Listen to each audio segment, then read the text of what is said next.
లోనే ఉన్నాము. और हम भी ऐसे स्थिति में थे మనము కూడా పరదేశులుగా और हम भी परदेशी की नाई దేవునికి దూరస్తులుగా ఉన్నప్పుడు और परमेश्वर से दूर जब थे దేవుడు మనల్ని తనకు సమీపస్తులుగా చేసుకుంటా और వచ్చాడు. परमेश्वर ने हमें उसके निकट ऐसे बनाया है ఆ రీతిగా రూతు బోయజ్ దగ్గరకు చేరినటువంటిదిగా ఉన్నది. और इस रीति से रूह जो है बोयज के निकट वो पहुंची है బోయజు తనను ఆదరించినటువంటి వాడుగా ఉన్నాడు. और बोयज जो है उसको सांत्वना देने वाला ठहरा है।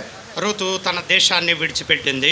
रूत ने अपने देश को छोड़ दिया है ఒక విశ్వాసి తన పాప జీవితాన్ని విడిచిపెట్టవాలని చెప్పి దీని ద్వారా మనకు తెలియజేయబడుతూ ఉన్నది. और एक विश्वासी जो है अपने पाप के जीवन को छोड़ देना है, इसके द्वारा हमें पता चलता है। రూతు తన ప్రజలందరినీ కూడా విడిచిపెట్టింది. रूत ने अपने लोगों को छोड़ दिया है, తన కుటుంబస్తులను, वो अपने परिवारों को, తన దేశాన్ని, अपने देश को, తన తల్లిదండ్రులను కూడా విడిచిపెట్టి अपने माता पिता को छोड़कर నయోమిని వెంబడించినటువంటిదిగా ఉన్నది. और नयोमी के पीछे वो चलती आई है। విశ్వాసులమైనటువంటి మనము కూడా और विश्वासी जो हम लोग हैं ప్రభువును మనము వెంబడించేటువంటి వారంగా ఉండాలి. और प्रभु के पीछे चलने वाले से रहना है। ఆ రూతు తీర్మానాన్ని మనం గమనించినట్లయితే यदि हम रूत के निर्णय को यदि ध्यान दे నీ దేవుడే నా దేవుడు అని చెప్పి और तेरा परमेश्वर ही मेरा परमेश्वर कहकर నయోమితో తెలియజేయబడుతూ వచ్చింది. और नयोमी से उसने कहा है మనము కూడా ఏం చేయాలి అంటే और हमें भी क्या करना है మన ప్రభువుని और हमारे प्रभु को మనము నోటితోటి ఒప్పుకునేటువంటి వారంగా ఉండాలి. अपने मुंह से अंगीकार करने वाले से रहने हैं। ఆయనే దేవుని కుమారుడు అని, वही परमेश्वर का पुत्र है, ఆయనే రక్షకుడు అని वही उद्धार करता है। మనము అంగీకరించేటువంటి వారంగా ఉండాలి. हम इस बात को अंगीकार करने वाले से रहना है। రూతును మనము గమనించినప్పుడు और रूत के यदि ध्यान दे తన మోయాబు దేశాన్ని విడిచిపెట్టి वो अपने मोआबिन देश को छोड़कर బెత్లెహేముకు వచ్చినట్లుగా మనం చూస్తూ और వచ్చాం. बेथलेहम में आई है, इस बात को हम देखते हैं। ఒక విశ్వాసి एक विश्वासी తన పాప జీవితాన్ని విడిచిపెట్టి और अपने पाप के जीवन को ప్రభు छोड़कर దగ్గరికి రావాలి అని కూడా और प्रभु के निकट आना है, మనము చూస్తూ వచ్చాం. हम देखते आए हैं। ఇక్కడ రూతును మనం గమనించినప్పుడు यहाँ पर रूत की ओर यदि ध्यान दे బెత్లెహేము గ్రామానికి వచ్చిన తర్వాత और बेथलेहम के गांव में जब आई है పొలంలో పరిగె ఏరుకుంటూ और खेत में जो लौन बिनने के लिए गई है తమ పోషణను వారు జరిగించుకుంటూ వచ్చారు. और अपने पोषण को वो करते आए हैं। అయితే దేవుడు మనకు తెలియజేస్తున్నటువంటి మాట ఏంటంటే और परमेश्वर हमें क्या बताते हैं, ఆ మనుషులు రొట్టె వలన మాత్రము కాదు గాని मनुष्य केवल रोटी से नहीं దేవుని నోట నుండి వచ్చు ప్రతి మాట వలన జీవిస్తారని చెప్పి తెలియజేయబడుతూ और వచ్చింది. परमेश्वर से मुख से निकलने वाले हर एक वचन से वो जीवित रहेगा। ఇక్కడ రూతును మనం గమనించినట్లయితే यदि हम यहाँ पर रूत की ओर ध्यान दें బోయజ్ యొక్క కృపను తాను పొందుకున్నటువంటిదిగా ఉన్నది. और बोयज के अनुग्रह की दृष्टि को उसने पाई है బోయజ్ యొక్క కటాక్షాన్ని తను పొందుకున్నటువంటిదిగా ఉన్నది. और बोयज के अनुग्रह की दृष्टि को उसने पाई है। మనం కూడా దేవుని కృపను మనం పొందుకున్నాం. हम भी परमेश्वर के अनुग्रह को पाए हैं కృప ద్వారా మనం రక్షించబడుతూ వచ్చాం. और अनुग्रह के द्वारा ही हम उद्धार पाए हैं ఆ కృప వెంబడి కృపని మనం పొందుకుంటూ ఉన్నాం. और अनुग्रह के ऊपर अनुग्रह हमने पाया है। ఇప్పుడు మనం రూతు గ్రంథం 2వ అధ్యాయంలో మనం చదువుకున్న లేఖన భాగాన్ని చూసినట్లయితే अब रूत की पुस्तक दूसरा अध्याय के जो पढ़े हुए वचन भाग को या नौ वचन के यदि हम देखते हैं 9వ వచనాన్ని మనం చూసినట్లయితే और नौ वचन में हम देखते हैं ఇక్కడ రూతుకి బోయజు అనుగ్రహిస్తున్నటువంటి భద్రతను మనం చూడవచ్చు. यहाँ पर रूत को बोयज जो है सुरक्षिता जो दे रहा है उसको हम देख सकते हैं। నిన్ను ముట్టకూడదని యవనస్తులకు ఆజ్ఞాపించి ఉన్నాను అంటున్నాడు. और तुझे तंग न करे या तुझे न छुए ऐसे मैं जवानों को आज्ञा दी है। బోయజు ప్రేమించి बोयज प्रेम करते हुए రూతు పట్ల रूत के प्रति తన భద్రత, उसकी सुरक्षिता, తన రక్షణ उसकी सुरक्षिता మొదలైన అంశాలన్నింటినీ కూడా और जो बचे हुए वंश को भी బోయజు గమనించినటువంటి వాడిగా ఉండి और बोयज को उसकी ओर ध्यान देते हुए ఆ రీతిగా తన పనివారికి ఆజ్ఞ ఇస్తూ ఉన్నాడు. और इस रीति से अपने कामगारों को आज्ञा वो दे रहा है। ఆమెను మీరు ముట్టకూడదు అంటున్నాడు. उसे तुम तंग ना करे या छुए नहीं। ఒక విశ్వాసిని కూడా ఎవరు ముట్టకూడదనేది దేవుని యొక్క ఉద్దేశము. और एक विश्वासी को भी न छुए, ये परमेश्वर का उद्देश्य है। యూదా పత్రికను మనం గమనించినట్లయితే और यहूदा के पत्रिका में देखते हैं, యూదా పత్రిక यहूदा की पत्रिका మొదటి అధ్యాయము ఒకటే అధ్యాయం ఉన్నది. यहूदा की पत्रिका एक ही अध्याय है। యూదా పత్రిక మొదటి అధ్యాయము మొదటి వచనాన్ని మనం చూస్తే और यहूदा की पत्रिका पहला अध्याय पहला वचन हम देखते हैं। ఇక్కడ రాయబడినటువంటి మాటను మనం గమనించినట్లయితే చదువు. यहाँ पे पढ़े हुए वचन भाग को हम देखते हैं। यहूदा की ओर से जो यीशु मसीह का दास और याकूब का भाई है, उन बुलाए वो के नाम जो परमेश्वर पिता में प्रिय और यीशु मसीह के लिए सुरक्षित है। ఇక్కడ మనం గమనించినట్లయితే यदि हम यहाँ पर ध्यान दें ఎవరు ఈ యోధా అంటే और ये यहूदा कौन है, యేసుక్రీస్తు దాసుడు, और प्रभु यीशु मसीह का दास है యాకోబు యొక్క సహోదరుడు. और याकूब का भाई है। అటువంటి యోధా రాస్తున్నటువంటి మాట ఏమిటంటే और ऐसा यहूदा जो लिखे हुए जो वचन भाग क्या है, ఆయన దేవుని యందు ప్రేమింపబడి తండ్రి అయిన దేవుని యందు और पिता जो परमेश्वर को प्रेम करते हुए మనం ప్రేమించబడినటువంటి వారమంట. हम प्रेम करने वाले गए हैं। రూతు ఏ విధంగా అయితే బోయజ్ చేత ప్రేమించబడుతూ వచ్చిందో रूत की रीति से बोएज के द्वारा प्रीति की गई है, మనము కూడా తండ్రి అయిన దేవుని చేత ఆ రీతిగా ప్రేమించబడినటువంటి వారమని, और हम भी पिता परमेश्वर के द्वारा प्रेम किए गए हैं। ఇంకా అక్కడ రాయబడినటువంటి మాట ఏమిటంటే, और यहाँ पर लिखी हुई जो वचन भाग क्या है, యేసుక్రీస్తునందు భద్రము చేయబడి, और यीशु मसीह के द्वारा सुरक्षित किए गए हैं। యేసుక్రీస్తునందు మనం భద్రం చేయబడ్డామంట. हम प्रभु यीशु मसीह के द्वारा सुरक्षित किए गए हैं। అంటే యేసుక్రీస్తు మనల్ని ఎప్పుడు కూడా సంరక్షించేటువంటి వాడుగా ఉన్నాడు. और प्रभु यीशु मसीह हमेशा हमें जो है सुरक्षित हमें संभालने वाला वो ठहरे हैं। బోయజు రూతు యొక్క భద్రతను గురించి ఆలోచించాడు. और बोएज जो है रूत के जो सुरक्षित के विषय में उसने सोचा है, ప్రభు కూడా మన భద్రతను గురించి ఆలోచిస్తా और ఉన్నాడు. प्रभु भी हमें हमारे सुरक्षित विषय में विचार कर रहा है। అందుకనే మనం అందరం తనలో భద్రం చేయబడినటువంటి వారంగా ఉన్నాము. और इसलिए हम सब जो है उसके अंदर सुरक्षित किए गए हैं, ఆ రీతిగా భద్రం చేయబడటానికి పిలువబడినటువంటి వారంగా కూడా ఉన్నాము. और इस रीति से सुरक्षित करने के लिए हम बुलाए गए हैं। కాబట్టి దేవుని చేత మనం భద్రం చేయబడుతూ వచ్చాం. हम परमेश्वर के द्वारा हम जो है सुरक्षित किए गए हैं। మన రక్షణ, మన భద్రత हमारा उद्धार ही हमारी सुरक्षितता है, యేసుక్రీస్తు ప్రభు వారు చూస్తూ ఉన్నాడు. और प्रभु यीशु मसीह इस बात को देख रहे हैं। ఇక్కడ రూతును మనం గమనించినప్పుడు यहाँ पे रूत की ओर ध्यान दे, బోయజు తన యొక్క భద్రతను ఏ విధంగా గమనిస్తూ ఉన్నాడో, और बोएज जो है उसकी जो सुरक्षितता किसकी ओर ध्यान दे रहा है, ప్రభు కూడా మనల్ని ఆ రీతిగా భద్రం చేస్తూ ఉన్నాడు. और प्रभु भी हमें उसी रीति से हमें सुरक्षित हमें संभाल रहे हैं। మరొక మాటను మనం చూసినట్లయితే, और एक वचन भाग को हम देखेंगे, రూతు గ్రంథము रूत की पुस्तक 2వ అధ్యాయము 2 अध्याय 12వ వచనాన్ని మనం చూసినట్లయితే, उसके 12 वचन में हम देखते हैं।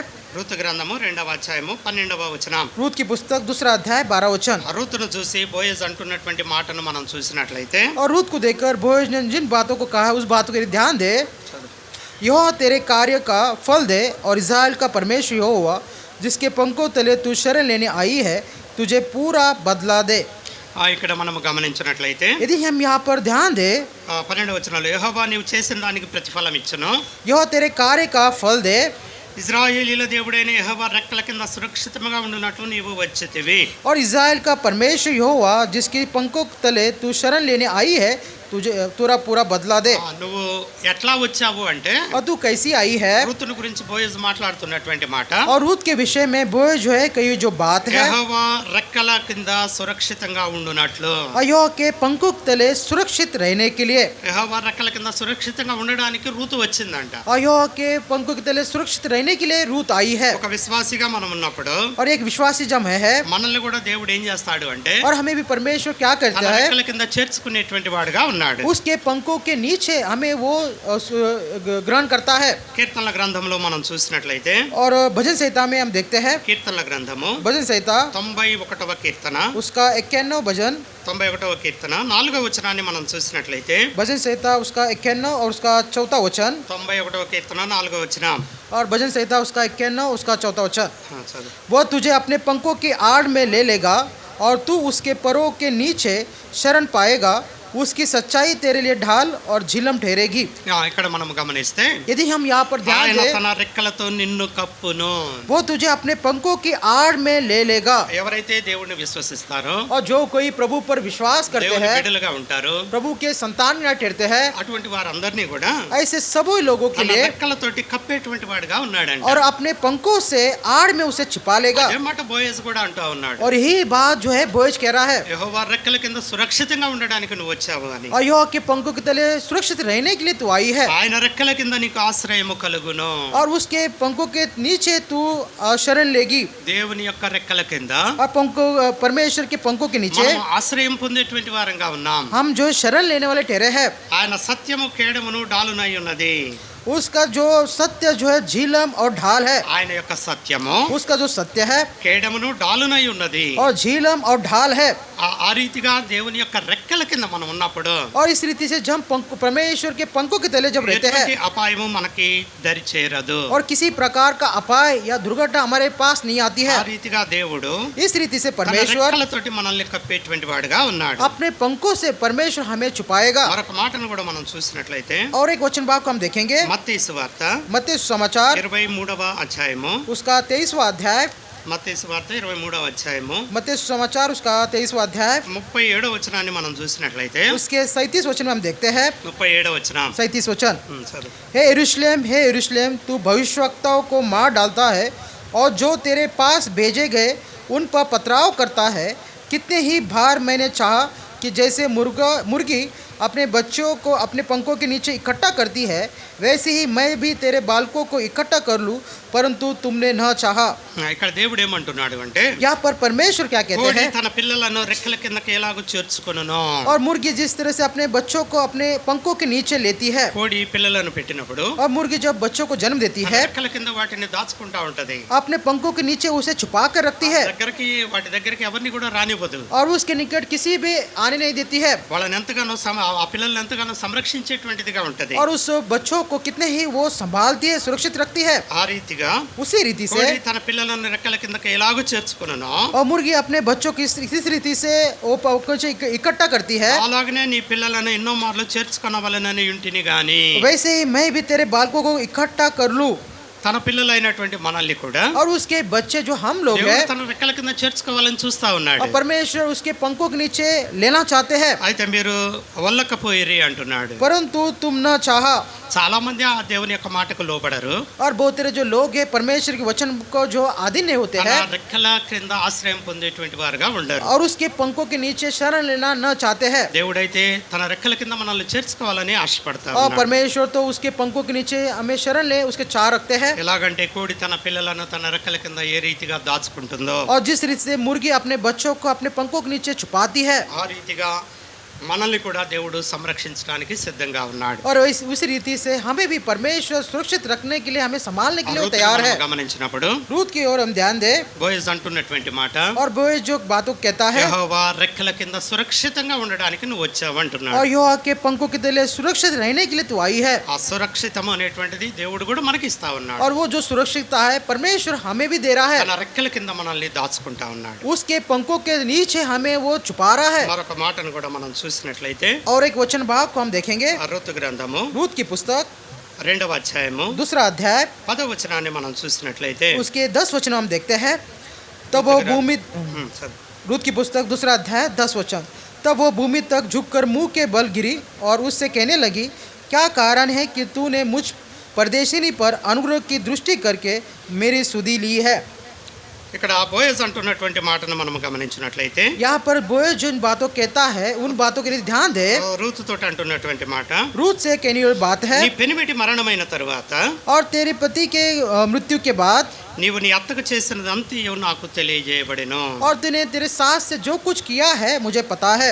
నీ భర్త మరణించిన తరువాత और तेरे पति के गुजरने के बाद నీ అత్తకి నువ్వు చేసిందంతా కూడా నాకు తెలియజేయబడింది అంటుంది. और तेरे सास से जो कुछ किया है मुझे पता है। అంటే ఇక్కడ రూతు ఏం చేసింది? यहाँ पर रूत ने क्या किया है? తన అత్తకు సేవ చేస్తూ వచ్చింది, अपनी सास की उसने सेवा की है, పరిచర్య జరిగిస్తూ వచ్చింది. उसकी सेवा की है।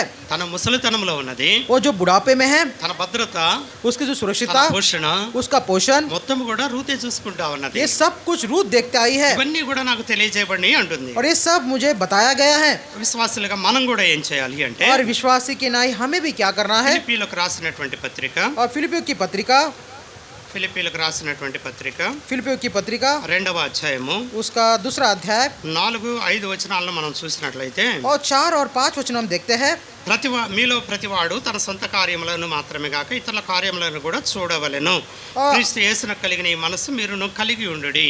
रूद फिलिपियों की पत्रिका 2रा अध्याय 4 और 5 वचन, हर एक अपने ही हित की नहीं वरन दूसरे के हित के भी चिंता करे, जैसा मसीह यीशु का स्वभाव था वैसा ही तुम्हारा भी स्वभाव हो। ఇక్కడ మనం గమనించినట్లయితే यदि हम यहाँ पर ध्यान देते हैं, విశ్వాసులుగా మనం ఏం చేయాలో और एक विश्वासी के नाई हम क्या करना है మనకి తెలియజేయబడుతూ ఉన్నది. यहाँ पर हमें बताया जा रहा है। మీలో ప్రతివాడు తన సొంత కార్యములను మాత్రమే కాక तुम में से हर एक व्यक्ति अपने हित की नहीं, తమ తమ సొంత పనులు అందరూ కూడా చేసుకునేటువంటి వాళ్ళే, और एक जो है अपने स्वयं का काम वो करने वाले हैं, అయితే ఇతరుల కార్యములను కూడా చూడవలెను అంటున్నాడు. परंतु दूसरे के जो कार्यों को कामों को भी या हित को भी देखना है। రూతును మనం గమనించినప్పుడు रूत की ओर ध्यान दे, నయోమిని వెంబడించకుండా और नयोमी को पीछे चलते हुए, తన జీవనాన్ని తను జీవించవచ్చు. और देखिए देखिए रूथ जो है नयोमी के पीछे ना चलते हुए अपने जीवन को, वो जीवन को जी सकती है. ఎలాగ పరిగెరుకుంటా ఉన్నదో, और किस तरह से उसने लवनी को या बीने के लिए चली गई है, ఎలాగ ధాన్యాన్ని సంపాదించుకుంటా ఉన్నదో, और किस तरह से धान्य को इकट्ठा किया है, ఆ రీతిగానే తను ఒకతే జీవించవచ్చు. और इस रीति से वो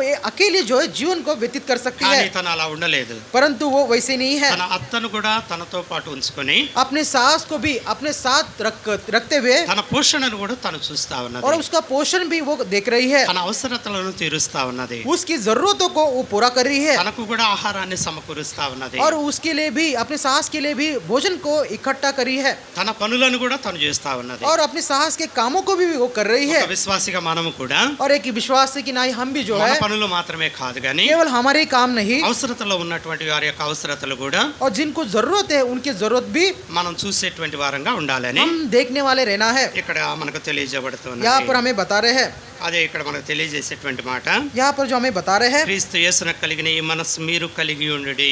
जैसा मसीह यीशु का स्वभाव था वैसा ही तुम्हारा भी स्वभाव हो, అటువంటి మనస్సు మనం కూడా కలిగి ఉండాలి. और ऐसा मन ऐसा स्वभाव हमें भी प्राप्त करना है. యేసుక్రీస్తు అందరికీ ఉపకారి, प्रभु यीशु में सबों का उपकारी है, అందరికీ సహాయం చేసేటువంటి వాడు. और सबों को सहायता करने वाला है, కాబట్టి అటువంటి మనస్సు మనం కూడా కలిగి और ఉండాలి. ऐसा स्वभाव हमें धारण करना है. మరొక మాటను కూడా మనం చూస్తే और एक वचन भाग को हम देखेंगे, ఎఫెసీయులకు రాసిన పత్రిక इफिसियों की पत्रिका 6వ అధ్యాయము उसका 6वां अध्याय 7వ వచనాన్ని మనం చూసినట్లయితే, उसके 7 वचन हम देखते हैं. 6వ అధ్యాయము 7వ వచనం, इफिसियों की पत्रिका 6वां अध्याय 7 वचन, మనుషులకు చేసినట్టు కాక मनुष्य को जैसे करे वैसे नहीं, ప్రభువునకు చేసినట్టే ఇష్టపూర్వకంగా సేవ చేయుడి. और प्रभु की जानकर सच्चे हृदय से करो.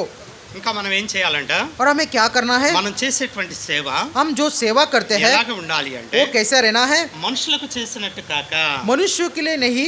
మనకి ఇష్టమైనటువంటి మనుషులకు మనం సేవ చేస్తాము, देखिए हमें जिनको पसंद करते हैं उनकी हम सेवा करते हैं, వారి యొక్క అవసరతలను మనం గుర్తిస్తాము, उनकी जरूरतों को हम पहचानते हैं, వారి అవసరతలను తీర్చడానికి ప్రయత్నం చేస్తాం. और उनकी जरूरतों को पूरा करने के लिए प्रयत्न करते हैं. అయితే మనకి ఇష్టం లేని మనుషుల పట్ల परंतु जिनको हम पसंद नहीं करते हैं, ఏ విధంగా కూడా మనము సహాయం చేయం. और किसी रीति से हम उनकी सहायता नहीं करते हैं. అయితే దేవుడు ఏమంటున్నాడంటే, परंतु परमेश्वर क्या कह మనం रहे हैं, చేసేటువంటి ప్రతి పని కూడా और हम जो कुछ सेवा करते हैं మనుషులకు చేసినట్లుగా కాకుండా और मनुष्य को जैसे करते वैसे नहीं रहते हुए, ప్రభువుకు చేసినట్లుగా చేయాలి. और प्रभु को जैसे हम करते हैं वैसे रहना है, అలాగా మనం చేసేటువంటి వారంగా और ఉండాలి. ऐसे हम करने वाले रहना है, అలాగనే చేస్తా వచ్చింది. और ऐसे ही वो करती आई है. రూతు నయోమి పట్ల ఆ రీతిగానే చేస్తా వచ్చింది. और रूथ जो है नयोमी के प्रति इस रीति से वो करती आई है, మనము కూడా అలాగే చేసేటువంటి వారంగా ఉండాలి. और हम भी ऐसे ही करने वाले से रहना है. మన కుటుంబస్తులేమి, हमारे परिवार क्यों ना మన हो, సంఘస్థులేమి, हमारी कलीसिया क्यों ना हो, ఆ రీతిగా వారికి అవసరతలను మనం తీర్చేటువంటి వారుగా, और उस रीति से हम उनकी जरूरतों को पूरा करने वाले, మనుషులకు చేసినట్లుగా కాకుండా जैसे मनुष्य को करते वैसे न रहते हुए దేవునికి చేసినట్లుగా మనం చేసే వారంగా ఉండాలి. परमेश्वर को जैसे करते हैं वैसे रहना है. మరొక మాట మనం చూస్తే, और एक वचन भाग को हम देखेंगे, రూతు గ్రంథము रूथ की पुस्तक 3వ అధ్యాయము उसका 3रा अध्याय 6-7 వచనాలను మనం చూసినట్లయితే, 6 और 7 वचन हम देखते हैं. और तब वो खलियान को गई और अपनी सास की आज्ञा के अनुसार ही किया. जब बोएज की खा पी चुका और उसका मन आनंदित हुआ, तब जाकर अनाज के ढेर के एक सिरे पर लेट गया. तब वो चुपचाप गई और उसके पाँव उघाड़ के लेट गई. ఇక్కడ మనం గమనించినట్లయితే, यदि हम यहाँ पर ध्यान दें, తన అత్త నయోమి చేత और उसकी सास जो नयोमी के द्वारा, రూతు బోయస్ దగ్గరికి పంపబడుతూ వచ్చింది. और रूथ जो है बोएज के पास जो है भेजी गई है. ఆ కళ్ళమునొద్దకు పోయి తన అత్త ఆజ్ఞాపించిందంతా కూడా చేస్తూ వచ్చింది. तब वो खलियान के पास गई और अपने साथ जो कुछ आज्ञा दिया उसके अनुसार उसने किया है. ఏం చెప్పింది తన అత్త? और उसकी सास ने क्या कहा है, 4వ వచనాన్ని మనం చూస్తే, उसके 4थे वचन में हम देखते हैं. అతడు పండుకొనిన తరువాత जब वो लेटे जाने के అతడు बाद పండుకొనిన స్థలమును గుర్తిరిగి उसके लेटने का स्थान को देख लेना, లోపలికి పోయి भीतर जाकर అతని కాళ్ళ మీద ఉన్న బట్ట తీసి పండుకొనవలెను. उसके पाँव के उघाड़ के लेट जाना, అతడు అన్నపానములు పుచ్చుకుంటే చాలించేంత వరకు కూడా और उसके खाने पीने के तक जो है నువ్వు వెయిట్ చేయాలి అని చెప్పి చెబుతా और వచ్చింది. तू बाढ़ देखना है, वो कहती आई है. 7వ వచనాన్ని మనం చూస్తే, और 7 वचन हम देखते हैं. బోయజు మనసును సంతోషించినట్లు और बोएज का मन आनंदित हुआ, అన్నపానములు పుచ్చుకొని खा पी कर లోపలికి పోయి भीतर जाकर ధాన్యపు కుప్ప యొద్ద పండుకొనినప్పుడు और अनाज के ढेर के पास जब वो लेट गया, ఇదంతా జరిగేంత వరకు కూడా ये सब होने तक जो है, తాను మరుగై ఉన్నది, ये जो उसके अपने आप को छुपा लिया ఆ है సమయం కోసం ఎదురు చూస్తా ఉన్నది. और उसके समय के लिए वो बाट ज्योति आई है। ఎప్పుడెప్పుడు బోయజు భోజనం చేస్తాడా, और कब कब बोए जो है भोजन करेंगे, ఎప్పుడప్పుడు తను వచ్చి పండుకుంటాడా, और जब कब कब जो है वो आकर लेट जाएंगे, ఇవన్నీ కూడా ఆమె గమనిస్తూ ये सब उसके ओर ध्यान देते हुए, మరుగై ఉండి अपने आप को తాను छुपाते हुए, ఎప్పుడైతే నిద్రకు ఉపక్రమించాడో जब वो सोने के लिए वो तैयार हुए हैं ఆయన నిద్రపోయాడు అనుకున్న తర్వాత और वो लेट गया है ये सोचने के बाद, మనం బోయజ్ దగ్గరికి వచ్చింది. तब वो बोएज के पास वो आई है। ఎంత సమయం ఎదురు చూసి ఉండవచ్చు, और कितना देर तक उसने बाट देखी होगी, కనీసం 2-3 గంటలైనా వెయిట్ చేసి और ఉండొచ్చు. लगभग 2-3 घंटा उसने बाट देखा होगा। కాబట్టి అంత ఓపికతో తను ఎదురు చూస్తా వచ్చింది. और इतने और धीरज के साथ उसने इंतजार उसने किया है। ఈ ఓపిక అనేటువంటిది और ये जो इंतजार जो है, బోయజు తనను విడిపించగలడనే बोएज जो है उसको छुड़ा सकता है, విశ్వాసము ద్వారా వచ్చినటువంటిది. और ये विश्वास के द्वारा आया है। తన అక్కడికి వచ్చినటువంటి ఉద్దేశము वो वहाँ पर आने का जो उद्देश्य है, తను విడిపించబడాలనేటువంటి సంగతిని वो छुड़ाने के लिए जाए, ये विषय जो है బోయజుకు తెలియజేయాలి. बोएज को बताना है। ఆ సమయం కోసం ఎదురు చూస్తా और ఉన్నారు. उस समय के लिए वो बाट देख के आई है। విశ్వాసము అంటే ఏంటంటే विश्वास कहने से क्या है, హెబ్రీయులకు రాసినటువంటి పత్రిక इब्रानियों की पत्रिका 11వ అధ్యాయము उसका 11 अध्याय, మొదటి వచనాన్ని మనం చూసినట్లయితే, उसका पहला वचन हम देखते हैं। మొదటి వచనం, उसका पहला वचन, విశ్వాసమనున్నది నిరీక్షింపబడు వాటి యొక్క నిజ స్వరూపము అదృశ్యమైన ఉన్నవనటకు రుజువునై ఉన్నది. अब विश्वास आशा की हुई वस्तुओं की निश्चय और अंधे की वस्तुओं का प्रमाण है। అసలు విశ్వాసం అంటే ఏంటి? और विश्वास कहने से क्या है, నిరీక్షింపబడేటువంటి వాటి యొక్క నిజ స్వరూపము. और जो आशा की वस्तुओं का निश्चय, నువ్వు నిరీక్షించాలి, तो आशा को रखना है, నువ్వు ఎదురు చూడాలి, आप बाट जोना है, అప్పుడు నువ్వు దాన్ని పొందుకుంటావు. तब उसको आप पाओगे। ఆ నిజ స్వరూపాన్ని నువ్వు గ్రహించేదానవుగా ఉంటావు. और इस विश्वास आशा को तब आप जो है नीचे से आप ग्रहण कर पाओगे। అదే తన అత్త ద్వారా రూతుకు తెలియజేయబడుతూ వచ్చింది. ये जो है उसके सास के द्वारा ये बताया गया है, తను విశ్వాసం ఉంచుతూ వచ్చింది. और विश्वास वो रखते आई ఎదురు है, చూసినందువలన और बाट देखने के द्वारा తన విడుదల తను పొందుకుంటానని उसका जो छुटकारा वो पाएगी। విశ్వసిస్తూ వచ్చింది. और इस बात के ऊपर उसको विश्वास करते आई ఇదే है। 6వ వచనాన్ని మనం చూస్తే, और इसी छठे वचन हम देखते हैं, విశ్వాసము లేకుండా దేవునికి ఇష్టడై ఉండుట అసాధ్యము. और बिना विश्वास बिना उसे प्रसन्न करना अनोना है। దేవుని ద్వారా మనం ఏదైనా పొందుకోవాలి అంటే और यदि हम परमेश्वर के द्वारा कोई चीज यदि प्राप्त करना है, విశ్వాసం ఉండాలి, विश्वास रहना है, ఎదురు చూసేటువంటి వారంగా ఉండాలి, और बाट जोने वाले रहना है, నిరీక్షణ అనేటువంటిది ఉండాలి. और आशा जो है वो रहना है। ఇవి లేకుండా यदि इसके बिना దేవునికి ఇష్టమై ఉండటం అసాధ్యము. और परमेश्वर को प्रसन्न रहना अनोना है। దేవుని దగ్గరకు వచ్చేవాడు और जो परमेश्वर निकट आते हैं ఆయన ఉన్నాడనియు, वो है करके, తను వెతుకు వారికి ఫలము దయచేవాడనియు और जो उसके बाट जो होते हैं उनको फल देते हैं, నమ్మవలెను కదా. इस बात पर विश्वास करना है। రూతు నమ్ముతా వచ్చింది. रूह जो इस बात के ऊपर బోయజు विश्वास करता దగ్గరకు है, వచ్చింది. बोएज के पास आई है। బోయజు తనకి కావలసినటువంటి దాన్ని చేయగలడని बोएज जो कुछ वो चाह रही है वो कर पाएगा, నమ్ముతూ వచ్చింది. इस बात के ऊपर वो विश्वास మనం करके आई కూడా है। దాన్ని నమ్మాలి. हम भी इस बात पर विश्वास దేవుని करना है। వెతికేటువంటి వారికి, परमेश्वर को जो ढूंढते हैं, దేవుని యొద్దకు వచ్చేటువంటి వారికి परमेश्वर के निकट जो आते हैं, తప్పకుండా ఫలము దయచేస్తాడని और निश्चय परमेश्वर फल देते हैं, మనం కూడా నమ్మేటువంటి వారంగా ఉండాలి. और हम भी उसके ऊपर विश्वास करने वाले रहना है। రూతు యొక్క నమ్మకము और विरोध का जो विश्वास, అర్ధరాత్రి వేళ और आधी रात में, ఎంతో మంది పనివారు ఉన్నారు అక్కడ, और कितने सारे कामगार वहाँ पे लोग हैं, తూర్పురా పడతా ఉన్నారు. उस धान्य को छाट रहे हैं, వాళ్ళందరికీ కనబడకుండా उन सबको न दिखाई पड़े, బోయజు దగ్గరికి వెళ్ళడానికి बोएज के निकट जाने के लिए ఎంతగానో ఎదురు చూస్తా వచ్చింది. वो कितने ही इंतजार वो करते आई है। ఒకవేళ ఎవరైనా చూసినట్లయితే यदि कोई देखे तो తను ఎంతో అల్లరిపాలవుతుంది. वो कितने ही उसका जो है ना पुकार होगा, అయినప్పటికీ కూడా तो भी क्यों ना हो, ఎంతో నిరీక్షణ కలిగి कितने ही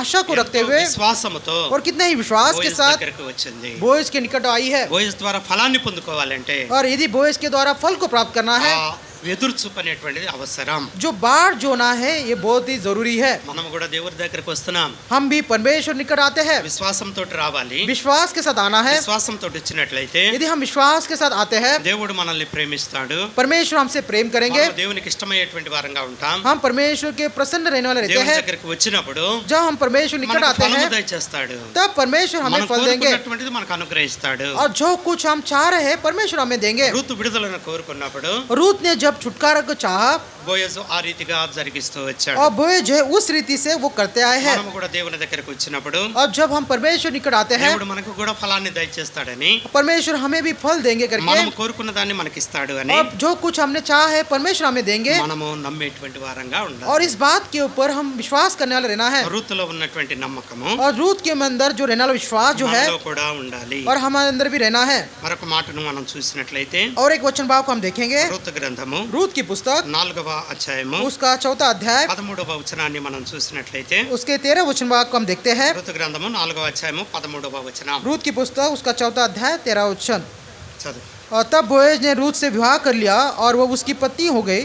और जब वो उसके पास गया तब यहोवा की दया से उसको गर्भ रहा और उसके एक बेटा उत्पन्न हुआ. ఇక్కడ మనం గమనించినట్లయితే यदि हम यहाँ पर ध्यान दें, రూతు బోయజును వివాహం చేసుకున్నది. और रूत जो है बोएज से विवाह कर लिया है. ఇక్కడ మనం గమనిస్తే यदि हम यहाँ पर ध्यान दें, బోయజు రూతును పెండ్లి చేసుకొని और बोएज ने रूत से विवाह कर लिया. ఆమె యొద్దకు పోయినప్పుడు वो उसके पास जब गई, ఇక్కడ మనం గమనించినట్లయితే यहाँ पर यदि हम ध्यान दें, రూతుకి ఆల్రెడీ ఒక వివాహం అయింది. रूत को पहले से ही एक विवाह हो चुका है, తనకైతే బిడ్డలు లేరు. उसको तो कोई संतान नहीं है. ఇప్పుడు మరొక వివాహం అవుతా వచ్చింది. अब और एक विवाह उसको होता है, బోయజు తోటి వివాహం అవుతా వచ్చింది. और बोएज के साथ उसका विवाह होता బోయజును है, తను పెండ్లి చేసుకుంటా వచ్చింది. और बोएज से उसका विवाह करते आई है. బోయజు ఆమె యొద్దకు పోయినప్పుడు और बोएज जब उसके पास गया, ఇక్కడ మనం గమనించాల్సింది ఏంటంటే, यहाँ पर हमें ध्यान देने वाली बात क्या है, వివాహం ద్వారా జత చేయబడినప్పుడు और विवाह के द्वारा जब एक किए जाते స్త్రీ हैं, పురుషులు అనేటువంటి వాళ్ళు और स्त्री जो पुरुष जो है ఏకం చేయబడతారు, वो एक किए जाते हैं ఏక శరీరముగా ఉంటారు. और एक देह के नहीं होते हैं. ఆ రీతిగా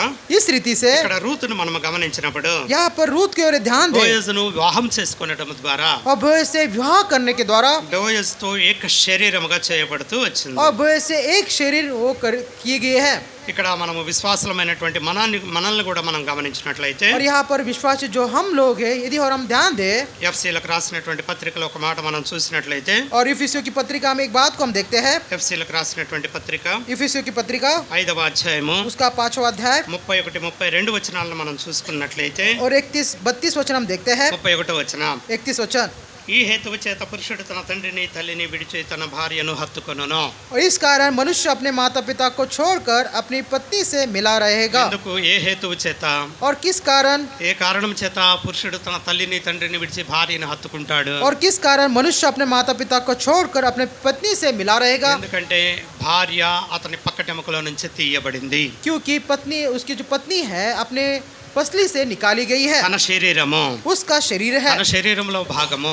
उसके शरीर का एक भाग है. అందుకంటే వారిద్దరూ ఏకమగుదురు, इसलिए वो एक होंगे, వారిద్దరూ ఏకమవుతారు. वो एक होंगे. ఇక్కడ బోయజు రూతు తోటి వివాహం చేసుకున్న తర్వాత यहाँ पर बोएज जो है रूत से विवाह करने के द्वारा, వారిరువురు ఏక శరీరమైనట్లుగా మనం చూస్తాం. और वो दोनों जो है एक देह होंगे हो गए हैं. इस बात को हम देखते हैं. ఈ మర్మము గొప్పది. 32వ వచనం. और ये भेद जो है बड़ा है, ఈ మర్మము చాలా గొప్పది. और ये भेद बड़ा है. ఎందుకంటే వివాహం అనేటువంటిది और विवाह जो है, దేవుడు నిర్ణయించినప్పుడు, और परमेश्वर निर्णय करने के बाद, దేవుని ద్వారా జరిగేటువంటిది, और परमेश्वर के द्वारा होने वाला है, దేవుడు ఎవరిని సిద్ధపరుస్తాడు, और परमेश्वर जिसको तैयार करता వారి है ద్వారా జరిగేటువంటిది. और उनके द्वारा होता है. రూతు కొరకు रूत के लिए బోయజును సిద్ధపరుస్తూ వచ్చాడు. और बोएज को वो तैयार करता है. వారిరువురు ఏక శరీరముగా చేయబడుతూ వచ్చారు. वो दोनों एक दिया वो करते आए हैं. అయితే ఈ మర్మములో इस भेद में మనం గ్రహించాల్సింది ఏంటంటే, हमें जो है ग्रहण करने वाली बात అయితే क्या నేను है, క్రీస్తుని గురించి సంఘమును గురించి చెప్పుచున్నాను. पर मैं यहाँ मसीह और कलीसिया के विषय में कहता हूँ. క్రీస్తుని గురించి, मसीह के विषय में, సంఘమును గురించి कलीसिया के विषय में చెప్పుచున్నాను అంటున్నాడు. मैं कहता हूँ. సంఘం అంటే ఏంటి? और कलीसिया कहने से क्या है? విశ్వాసుల యొక్క సమూహమే. और विश्वासी लोगों का समूह, రక్షణ పొందినటువంటి जो उद्धार पाए हैं, విశ్వాసుల యొక్క సమూహమే. और विश्वासियों का समूह. అంటే ఇక్కడ ఈ సంఘం అనేటువంటిది और इसका अर्थ जो है, जो कलीसिया है, క్రీస్తుని వివాహం చేసుకొనడం ద్వారా और मसीह से विवाह करने के ఏక द्वारा శరీరం అవుతుంది. एक शरीर एक देह होता है. ఇది ఇక్కడ మనకు తెలియజేయబడుతున్న మాట. ये बात यहाँ पर हमें बताते हैं. అంటే రూతు బోయజును వివాహం చేసుకోవడం ద్వారా रूत जो है बोएज से विवाह करने के द्वारा వారు ఏక శరీరం ఎలా అవుతూ వచ్చారో, वो एक शरीर कैसे वो होते आए हैं. ఇక్కడ సంఘముగా ఉన్నటువంటి మనము కూడా यहाँ पर हम जो कलीसिया में है క్రీస్తుని వివాహం చేసుకునేటువంటి వారంగా ఉన్నాం. और मसीह से विवाह करने वाले लोग हैं. ఆ రీతిగా రూతు उस रीति से रूत जो है ఒక విశ్వాసికి, एक విశ్వాसी के ఒక लिए, సంఘానికి एक कलीसिया के लिए సాదృశ్యంగా ఉన్నది అని చెప్పి ये सादृश्य మనం ठहरी है. ఇక్కడ గమనించవచ్చు. గమనించవచ్చు. हम इस बात की ओर ध्यान देना है క్రీస్తుతోటి ఏక శరీరముగా और मसीह से एक शरीर में మనం చేయబడతామని हम किए जाएंगे. ఆ మర్మాన్ని उस भेद को ఎఫెసీ పత్రికలో పౌలు తెలియజేస్తూ और ఉన్నాడు. इफिसियों की पत्रिका में पौलुस हमें बता रहे ఆ हैं. రీతిగా రూతు బోయజును వివాహం చేసుకుంటూ వచ్చింది. और इस रीति से रूह जो है बोएज से विवाह करते आई है. ఇక్కడ మనం మరొక మాటను కూడా మనం చూసినట్లయితే यहाँ पर और एक वचन भाग को हम देखेंगे. రూతు గ్రంథము रूत की पुस्तक 4వ అధ్యాయము उसका 4वां अध्याय 21వ వచనం. उसका 21 वचन. రూతు గ్రంథము 4వ అధ్యాయం 21వ వచనం. रूत की पुस्तक 4वां अध्याय 21 वचन. और सलमोन से बोएज और बोएज से ओबेद. బోయజు ఓబేదును కనెను, ఓబేదు యెషయిని కనెను, యెషయి దావీదును కనెను. और ओबेद से यशै और यशै के दाऊद उत्पन्न हुआ. దావీదు యొక్క వంశావళిని మనం ఇక్కడ చూస్తా ఉన్నాం. यहाँ पर दाऊद के वंशावली को हम देखते हैं. బోయజు ద్వారా बोएज के द्वारा ఓబేదు, ओबेद, ఓబేదు ద్వారా ओबेद के द्वारा యెషయి, यशै, యెషయి ద్వారా यशै के से దావీదు అని दाऊद जो है. ఇక్కడ మనకి దావీదు వరకు यहाँ पर दाऊद तक जो है దావీదు వంశావళి మనకు తెలియజేయబడతా వచ్చింది. दाऊद की जो वंशावली है वहाँ पर हमें बता रहे हैं. అంటే ఇక్కడ మనం గమనించినట్లయితే यदि हम यहाँ पर ध्यान दें, రూతును మనం గమనించినట్లయితే जैसे रूत की ओर ध्यान दें, రూతు ద్వారా रूत के द्वारा బోయజు ద్వారా बोएज के द्वारा దావీదు వంశం అనేటువంటిది వచ్చింది. दाऊद का जो वंश है वो निकला है. కాబట్టి దావీదు వంశంలో और दाऊद के वंश में రూతు ఒక భాగముగా ఉన్నది. रूत जो है एक भाग वो ठहरी है. అంటే ఇక్కడ దావీదు వంశంలో రూతు ఏ విధంగా భాగాన్ని పొందుకుంటూ వచ్చిందో और दाऊद के वंश में किस रीति से जो है रूत जो है वो एक भाग को वो प्राप्त करती ఒక गई है. విశ్వాసులుగా ఉన్నటువంటి మనము और एक विश्वास है कि जो हम लोग हैं, ఎఫ్సీలకు రాసినటువంటి పత్రిక इफिसियों की पत्रिका 2వ అధ్యాయము उसका 2वां अध्याय 19వ వచనాన్ని మనం చూసినట్లయితే उसके 19 वचन में हम देखते हैं. ఎఫ్సీ పత్రిక 2వ అధ్యాయం 19వ వచనం. इफिसियों की पत्रिका 2वां अध्याय 19 वचन. इसलिए तुम अब विदेशी और मुसाफिर नहीं रहे, परंतु पवित्र लोगों के संगी, स्वदेशी और परमेश्वर के घराने के हो गए हो. ఇక్కడ మనం గమనిస్తే यदि हम यहाँ पर ध्यान दें, రూతు దావీదు వంశంలో చేర్చబడుతూ వచ్చింది. रूत जो है दाऊद के वंश में जो है वो इकट्ठा की गई है. దావీదు వంశావళిని మనం గమనించినప్పుడల్లా కూడా और दाऊद के वंश को यदि हम जब तक देखते हैं, రూతుని మనం జ్ఞాపకం చేసుకోవచ్చు. और रूत को हम ध्यान कर सकते हैं. రూతు బోయజు ద్వారా रूत जो है बोएज के द्वारा యెషయిని కన్నది. यशै को जन्म दिया है, యెషయి ద్వారా और यशै के द्वारा దావీదు మనకి జన్మిస్తూ వచ్చాడు. और दाऊद का जो है जन्म हुआ है. ఆ రీతిగా उस रीति से దావీదు వంశావళిని మనం గమనించినప్పుడల్లా కూడా और दाऊद के वंशावली जब भी हम स्मरण करेंगे, ఆ రూతుని మనం జ్ఞాపకం చేసుకుంటాం. हम रूत को हम स्मरण करेंगे. ఇక్కడ దావీదు ఎవరు? यहाँ पर दाऊद कौन है? దేవుడు ఏమంటున్నాడు? परमेश्वर क्या कह रहे నాకు हैं? ఇష్టానుసారుడైనటువంటి మనుష్యుడు అంటున్నాడు. देखिए मेरे मन के अनुसार जो है वो व्यक्ति है. ఇక్కడ మనల్ని కూడా మనం గమనిస్తే यदि हम भी यहाँ पर ध्यान दें, మీరు ఇక పరజనులు కాదు, तुम अभी विदेशी नहीं మీరు हो, పరదేశులు కాదు, तुम मुसाफिर नहीं हो, పరిశుద్ధులతో ఏక పట్టణస్థులను और पवित्र लोगों के साथ एक किए गए हो, దేవుని ఇంటి వారునై ఉన్నారు. और परमेश्वर के घराने के हो. అక్కడ మనం రూతును గమనిస్తే यहाँ पर यदि रूत की ओर ध्यान दे, వాస్తవానికి తను పరదేశి, देखा जाए वो परदेशी नहीं है, పరజనులుగా ఉన్నది, और परदेशी के समान है, దేవుని ఎరగని జనుగుగా ఉన్నది. और परमेश्वर को न जाने वाले समूह में है. అయితే బెత్లెహేము వచ్చిన తర్వాత परंतु जब बेतलेहम में वो आई है దేవుని ప్రజలతో చేరుతూ వచ్చింది, और परमेश्वर के लोगों के साथ इकट्ठा की गई దేవుని है, ఇంటి వారితో కలుస్తూ వచ్చింది. और परमेश्वर के लोगों के साथ घराने के साथ वो मिली गई है. దావీదు దేవుని కుమారుడు, और दाऊद जो है परमेश्वर का पुत्र है, అట్లాగనే మనము కూడా దేవుని కుమారులుగా और वैसे ही हम भी परमेश्वर के पुत्र के नाई దేవుని ఇంటి వారమై ఉన్నామని और परमेश्वर के घराने के ठहरे हैं. ఇక్కడ మనకి తెలియజేయబడుతూ వచ్చింది. यहाँ पर हमें बताया जा रहा है కాబట్టి మనము కూడా దేవుని ఇంటి వారముగా మనం చేయబడుతూ వచ్చాం. हम भी परमेश्वर के घराने के हम बनाए गए हैं. రూతు ఏ విధంగా దావీదు యొక్క ఇంటి వారిలో కలిసిపోయిందో और रूत जो है किस रीति दाऊद के घराने में यह शामिल की गई है, ఆ రీతిగా మనము కూడా ప్రభు యొక్క ఇంటి వారముగా చేయబడుతూ వచ్చాం. और उस रीति से हम भी परमेश्वर के घराने में शामिल किए गए हैं. మత్తయి సువార్తలో మనం ఒక మాట చూసినట్లయితే मत्ती समाचार में एक बात को देखते हैं. మొదటి అధ్యాయము मत्ती समाचार उसका पहला अध्याय 5వ వచనాన్ని మనం చూసినట్లయితే पहला अध्याय उसका 5वां वचन. చదువు. सलमोन और रहाब से बोएज उत्पन्न हुआ, बोएज और रूत से ओबेद उत्पन्न हुआ, और ओबेद से यशै उत्पन्न हुआ. ఇక్కడ మనం గమనించినట్లయితే यदि हम यहाँ पर ध्यान देते हैं, నయస్సును సల్మానును కనెను, और नहशोन ने सलमोन को उत्पन्न हुआ। సల్మాను రాహాబు నందు బోయజును కనెను, सलमोन और राहाब से बोएज उत्पन्न हुआ, బోయజు రూతు నందు ఓబేదును కనెను, और बोएज और रूत से ओबेद उत्पन्न हुआ, ఓబేదు యెషయిని కనెను, ओबेद और यशै को उत्पन्न हुआ, యెషయి రాజైన దావీదును కనెను. और यशै से दाऊद राजा उत्पन्न हुआ। ఇక్కడ మనం గమనించాల్సింది ఏంది, यहाँ पर हमें ध्यान देने वाली बात क्या है, అంతా కూడా చూసుకుంటా వస్తే ये सारा जो वंशोल की हम देखते हैं, 16వ వచనాన్ని మనం చూసినట్లయితే उसके 16 वचन हम देखते हैं। యాకోబు భర్త అయిన యోసేపును కనెను, ఆమె యందు క్రీస్తు అనబడిన యేసు పుట్టెను. और याकूब से यूसुफ उत्पन्न हुआ जो मरियम का पति था, और मरियम से यीशु जो मसीह का कहलाता है उत्पन्न हुआ। అంటే ఇక్కడ మనం గమనించినట్లయితే यदि हम यहाँ पर ध्यान देते हैं మొదటి వచనంలో మనం చూసినట్లయితే और पहले वचन हम देखते हैं, అబ్రహాము కుమారుడగు अब्राहम की संतान, దావీదు కుమారుడైన दाऊद की संतान, యేసుక్రీస్తు వంశావళి. यीशु मसीह की वंशावली, యేసుక్రీస్తు యొక్క వంశావళిని మనం ఇక్కడ చూస్తా ఉన్నాం. और यीशु मसीह के वंशावली को यहाँ पर हम देखते हैं। వంశావళిలో రూతు యొక్క పేరును కూడా మనం ఇక్కడ చూస్తూ ఉన్నాం. और इस वंशावली में रूत के नाम को हम देखते हैं, 5వ వచనంలో మనం చూసినప్పుడు और 5 वचन हम देखते हैं, రూతు పేరును మనం అక్కడ గమనించగలము. यहाँ पर रूत के नाम को हम देख सकते हैं, క్రీస్తు యొక్క వంశావళిలో తనకు చోటు దొరుకుతూ వచ్చింది. और मसीह के वंशावली में उसको स्थान मिला है। మనం కూడా అలాగనే हम भी वैसे ही దేవుని యొక్క వంశావళిలో భాగము పొందినటువంటి వారమే. और परमेश्वर के वंशावली में भाग जो है प्राप्त किए लोग हैं। రోమియోలకు రాసినటువంటి పత్రికలో ఒక మాట మనం చూస్తే, और रोमियो की पत्रिका में एक बात को हम देखते हैं, రోమియోలకు రాసినటువంటి పత్రిక रोमियो की पत्रिका 8వ అధ్యాయము उसका 8वां अध्याय 17వ వచనాన్ని మనం చూసినట్లయితే, उसके 17 वचन हम देखते हैं।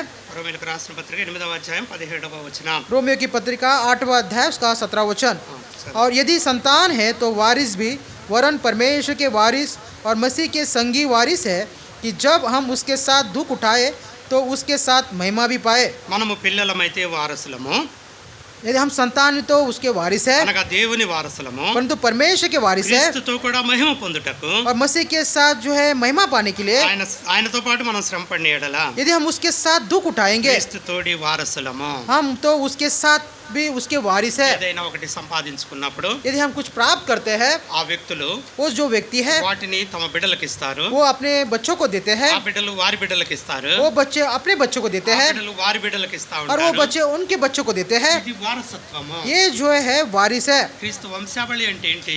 मसीह की वंशावली कहने से क्या है, వారసత్వాలనే మనం చూస్తా వచ్చాం. उस वारिस को हम देखे हैं, ఎవరు ఎవరికి పుట్టారు, किसको किसको जन्म दिए हैं, ఎవరు ఎవరి ద్వారా ఎవరిని కన్నారు, और क्यों किसके द्वारा जन्म दिए हैं, ఇటువంటి వాటిని మనం చూస్తా వచ్చాం. ऐसे बातों को हम देखते आए ఆ हैं। వంశావళిలో ఉన్న వారందరూ కూడా और उस वंशावली में रहने वाले सभी जो लोग हैं క్రీస్తును వారసునిగా కలిగి ఉన్నటువంటి వారు. और मसीह के वारिस को उसने प्राप्त किए हैं। రూతు ఆ రీతిగా క్రీస్తు యొక్క వంశావళిలో చేర్చబడుతూ వచ్చింది. और रूत जो है इस रीति से मसीह के वंशावली में वो शामिल किए गई है। మనము కూడా విశ్వసించినట్లయితే, यदि हम भी विश्वास करेंगे, మనము దేవుని పిల్లలమైనట్లయితే, हम यदि प्रभु के संतान ठहरते हैं, మనము కూడా వారసులమే అంటున్నాడు. हम भी वारिस है। క్రీస్తుతో కూడా मसीह के साथ भी ఆయన వారసులము అంటున్నాడు. हम उसके वारिस है। అంటే ఆయన వంశావళిలో उसके वंशावली में క్రీస్తు తర్వాత గాని और मसीह के बाद क्यों పేర్లు ना हो, రాయబడి ఉన్నట్లయితే यदि हमारे नाम लिखे जाएंगे వాటిల్లో మన పేర్లు కూడా ఉంటాయి. और उसमें हमारा नाम भी रहेगा, క్రీస్తు జన్మ వరకు కూడా और मसीह के जन्म तक అక్కడ వంశావళి రాయబడింది కానీ वहाँ पे वंशावली लिखी गई है। తర్వాత కూడా రాయబడినట్లయితే यदि वहाँ उसके आगे लिखी మనం కూడా जाएंगे, వారసులము కనుక हम भी वारिस है మన इसलिए, పేర్లు కూడా రాయబడుతూ और ఉంటాయి. हमारे नाम भी वहाँ पे लिखे जाएंगे। తిమోతికి రాసినటువంటి పత్రిక 2వ పత్రిక, तिमोथी की लिखी हुई दूसरी पत्रिका, తిమోతికి రాసినటువంటి 2వ పత్రిక तिमोथी की लिखी हुई दूसरी पत्रिका 4వ అధ్యాయము उसका 4था अध्याय 18వ వచనాన్ని మనం చూసినట్లయితే, उसके 18 वचन में हम देखते हैं। 4వ అధ్యాయం 18వ వచనం. 4था अध्याय 18 वचन, और प्रभु मुझे हर एक बुरे काम से छुड़ाएगा और अपने स्वर्गीय राज्य में सुरक्षित पहुंचाएगा, उसी की महिमा युगानुयुग होती रहे, आमीन। ఇక్కడ మనకి మనం వారసులుగా ఉంటే ఏం జరిగిద్ది, మనకి यहाँ पर हम जब वारिस रहते हैं तो हमसे क्या होगा, यहाँ ఏం पर పొందుకుంటాం మనము, हम क्या प्राप्त करेंगे, మన కోసం వారసత్వంగా ఏముంచబడింది, हमारे वारिस के लिए हमें क्या रखा गया है, తన పరలోక రాజ్యమునకు చేరునట్లు. उसके स्वर्गीय राज्य में पहुंचने के लिए। అంటే మనం పిల్లలమైతే यदि हम उसके संतान हैं, మనం వారసులమే. हम वारिस हैं। దేనికి వారసులము? हम किसके लिए वारिस हैं, పరలోక రాజ్యానికి వారసులం. स्वर्गीय राज्य के हम वारिस हैं। యేసుక్రీస్తు ప్రభువు और प्रभु यीशु मसीह తండ్రి అయినటువంటి దేవుడు पिता जो परमेश्वर है, అక్కడ పరిపాలిస్తా ఉన్నప్పుడు वहाँ पे जब वो राज्य कर रहे हैं, మనము కూడా అక్కడ ఉండేటువంటి వారంగా ఉంటాం. हम भी वहाँ पे रहने वाले ఆ रहेंगे। వారసత్వాన్ని उस वारिस को దేవుడు మనకు అనుగ్రహిస్తా వచ్చాడు. परमेश्वर हमें देते आए हैं। రూతును క్రీస్తు వంశావళిలో భాగం చేయడం ద్వారా रूह जो है मसीह के वंशावली में एक भाग करने के द्वारा అదే మాదిరిగా उसी रीति से మనల్ని కూడా और हमें भी తన వారసులుగా చేసుకుని उसके वारिस बनाकर ఒక రాజ్యంలో చేర్చుకుంటూ ఉన్నాడు. हम स्वर्गीय राज्य में वो स्वीकार कर रहे हैं। రూతు గ్రంథం మొదటి నుంచి మనం గమనించినట్లయితే रूत की पुस्तक हम पहले से यदि हम देखते हैं, రూతు యొక్క జీవితము रूत का जो जीवन है మొదట ఎంతో దుఃఖకరమైనటువంటి జీవితము. और आरंभ में कितने ही दुख भरा उसका जीवन है, తన వివాహం చేసుకున్నది గాని और उसने विवाह तो कर लिया है భర్తను కోల్పోయినటువంటిదిగా ఉన్నది. और अपने पति को उसने खो दिया है, ఎంతో దుఃఖముతో कितने ही दुख के ఎంతో साथ, బాధతోటి ఉన్నటువంటిది. कितना ही पीड़ा से वो रही है, యవ్వన కాలంలోనే और जवानी के दिनों తన में ही భర్తను కోల్పోయినటువంటిదిగా ఉన్నది. और अपने पति को खो बैठी है। తన భద్రత, उसकी सुरक्षिता, తన రక్షణ, उसकी जो తన పోషణ, उसका पोषण తను చూడవలసినటువంటి బాధ్యత కలిగినటువంటి భర్త और उसका जो देखभाल करने वाला जो पति है తను పోగొట్టుకున్నటువంటిదిగా ఉన్నది. वो खो बैठी है। అయితే రూతు గ్రంథంలో చివరిలో మనం గమనించినప్పుడు परंतु यदि हम रूत की पुस्तक में आखिरी में जब हम देखते हैं, ఎప్పుడైతే బోయజ్ను తను వివాహం చేసుకుంటా వచ్చిందో और जब बोए से उसका विवाह होता आया है, తన దుఃఖమంతా కూడా తీసివేయబడుతూ వచ్చింది. उसका सारा जो दुख है वो निकाला गया है, తనకు భద్రతను, उसको सुरक्षिता, తనకు రక్షణను, उसका जो उद्धार है తనకు ఆనందాన్ని, और उसका आनंद जो తన है, పోషణను उसका जो पोषण है జరిగించగలిగినటువంటి వాడుగా और उसको करने वाला, బోయజును తన భర్తగా పొందుతూ వచ్చింది. और बोएज को अपने पति के वो पाई है। అంటే రూతు యొక్క జీవితంలో, रूत के जीवन में, రూతు గ్రంథంలో మనం గమనించినప్పుడు ये भी रूत के जो पुस्तक में हम देखते हैं, రూతు యొక్క జీవితము रूत का जो जीवन है దుఃఖముతోటి ప్రారంభించబడుతూ और दुख के साथ आरंभ हुआ है, తన జీవితము उसका जो जीवन है ఆ సంతోషంతో ముగించబడుతూ వచ్చింది. और आनंद के साथ उसका जीवन जो है समाप्त हुआ है। ఒక విశ్వాసగా మనం ఉన్నప్పుడు जब हम एक विश्वास की ना जो हम रहते हैं, మన యొక్క జీవితం కూడా और हमारा जीवन भी ఆ రీతిగానే ఉంటుంది అని उस रीति से भी रहता है, దేవుడు తెలియజేస్తూ ఉన్నాడు. और परमेश्वर हमें बता रहे हैं। యోహాను సువార్త యోనా सुसमाचार 16వ అధ్యాయంలో మనం చూసినప్పుడు, उसके 16 अध्याय में हम देखते हैं, యోహాను సువార్త 16వ అధ్యాయము योना सुसमाचार उसका 16 अध्याय, అక్కడ మనం గమనించినట్లయితే यदि हम यहाँ पर ध्यान दें,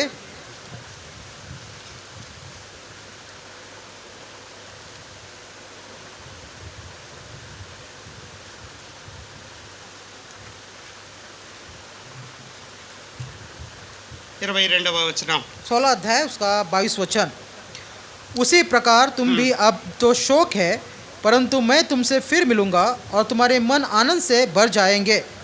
ఇక్కడ మనం గమనించినట్లయితే यदि हम यहाँ पर ध्यान दें, ఒకవేళ మనం ఇప్పుడు దుఃఖకరమైన పరిస్థితుల్లో ఉన్నప్పటికీ यदि కూడా हम अब जो है शोक भरे परिस्थिति में हैं, దేవుడు అంటున్నటువంటి మాట, और परमेश्वर इन बातों को कहते हैं, మిమ్మల్ని నేను మరలా చూస్తాను, मैं तुमसे फिर मिलूंगा, అప్పుడు మీ హృదయం సంతోషించును, तब तुम्हारा मन आनंद से भर जाएंगे, మీ సంతోషమును ఎవడును మీ వద్ద నుండి తీసివేయడు. और तुम्हारा आनंद कोई तुमसे छीन न लेगा। అంటే మనం దుఃఖపడుతూ ఉన్నప్పుడు जब हम शोक करते మన हैं దుఃఖాన్ని తీసివేసి और हमारे दुख को निकाल कर మన సంతోషాన్ని కలిగించేటువంటి వాడని हमारे आनंद को देने वाले ఇక్కడ परमेश्वर రాయబడుతూ వచ్చింది. यहाँ पर लिखे गए हैं। మనకున్నటువంటి సంతోషాన్ని हमारा जो आनंद है ఎవరు కూడా తీయలేరని कोई भी इसे निकाल नहीं దేవుడు सकते हैं। మనకి తెలియజేస్తూ ఉన్నాడు. परमेश्वर हमें बता रहे ఆ हैं, రీతిగా उसी रीति से మనము కూడా हम भी రూతులాగా रूत के समान దుఃఖకరమైన పరిస్థితుల్లో ఉన్నప్పటికీ जब दुख भरे ऐसे स्थिति में हम रहते हैं బోయజును వివాహం చేసుకోవడం ద్వారా और बोए से विवाह करने के తన द्वारा సంతోషాన్ని పొందుకున్నట్లుగా वो उसका आनंद को प्राप्त की है, దేవుడు మనల్ని కూడా సంతోషపరిచేటువంటి వాడుగా ఉంటాడు. और उसी रीति से परमेश्वर हमें भी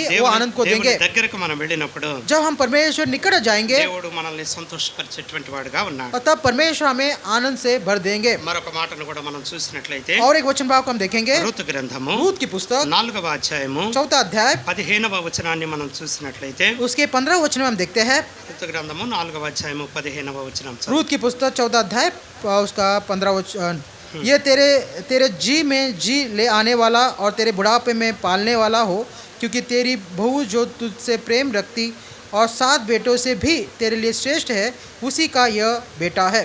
ఇక్కడ మనం గమనించినట్లయితే, यदि हम यहाँ पर ध्यान दें, నిన్ను ప్రేమించి तुझसे प्रेम करते हुए ఆ ఊరి జనం అంతా కూడా చెబుతా ఉన్నారు. उसके सारे जो गांव के लोग हैं कह रहे हैं, ఎవరితోటి చెప్తా ఉన్నారు? वो किससे कह रहे हैं? నయోమి తోటి చెప్తా ఉన్నారు. नोएमी से वो कह रहे हैं। ఎవరు తన్ను ప్రేమించింది? उससे किसने प्रीति किया है? రూతు తన్ను ప్రేమిస్తా వచ్చింది. रूत उसे प्रेम करते आई है। రూతును గురించి వారి మాటలు తెలియజేస్తా ఉన్నారు. रूत के विषय में ये बातों को कह रहे हैं, నిన్ను ప్రేమించి तुझसे प्रीति करते हुए 7 కుమారుల కంటే నీకు ఎక్కువగా ఉన్న నీ కోడలు ఇతనిని కనెను. और 7 बेटे से भी तेरे लिए श्रेष्ठ है, उसी का यह बेटा है। ఒక్క కుమారుడు ఉంటేనే एक बेटा रहने से తల్లిదండ్రులను చూడడం లేదు, माता पिता को नहीं देख रहे हैं, 7 కుమారులు ఉంటే और 7 बेटा रहने ఎవరో पर ఒకరు చూస్తారులే అనుకుంటారు. कोई ना कोई एक देखेंगे सोचते हैं। కానీ परंतु నయోమికి కుమారులు ఉన్నారా?